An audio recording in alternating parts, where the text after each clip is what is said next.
I saw the sold sign from the airport, not on the real house. That had already been emptied, erased. It was glowing on the screen behind the news anchor's shoulder. A luxury renovation special, Sunday feature. They were highlighting successful real estate flips. And there it was, my house, my design, my stonework, the oak tree I planted after my first promotion.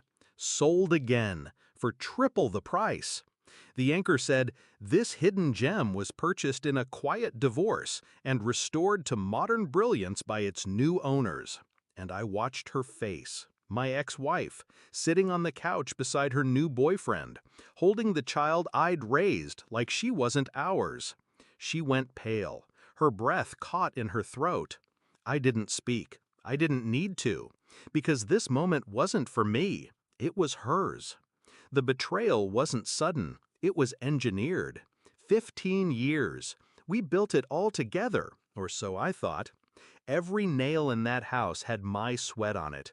Every room had a memory, a timeline, a photograph tucked behind drywall like a secret. Then came the work trips. The phone turned over during dinner, the cold shoulder, the silence. And then one day, she was gone. Her and the boy. Left a single envelope behind. No note, just documents. Finalized. She had sold the house. My house. She had the paperwork. The signature. Mine. Forged. Sloppy, but legally enough. And when I called her, she didn't deny it. She laughed. "I earned it," she said. "You are always too focused on fixing things. I just wanted out." I didn't rage, didn't call lawyers, not yet. I studied, pulled copies of every document she'd moved through, each signature, each date. Bank accounts drained 2 months prior, secret accounts in her name. She didn't just leave, she planned her escape. She'd taken the equity from the house and invested it. With him, the boyfriend, the one from her marketing conferences. I found his company name buried in a folder she never thought I'd check. I followed the trail. They were flipping properties now. New names on old blueprints. My blueprints. She wasn't just building a new life, she was building it from mine. I didn't tell anyone, didn't explain. I just began making moves of my own.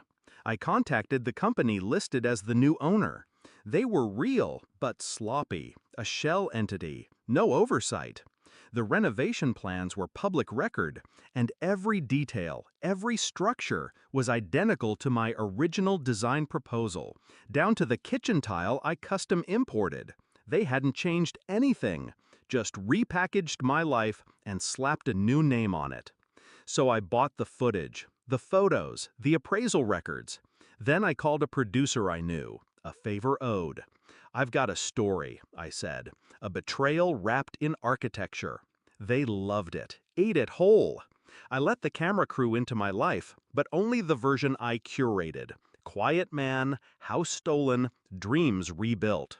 They never saw the steel beneath my voice. They aired it on a Sunday, prime time. She was watching. I never called her after it aired. Didn't need to.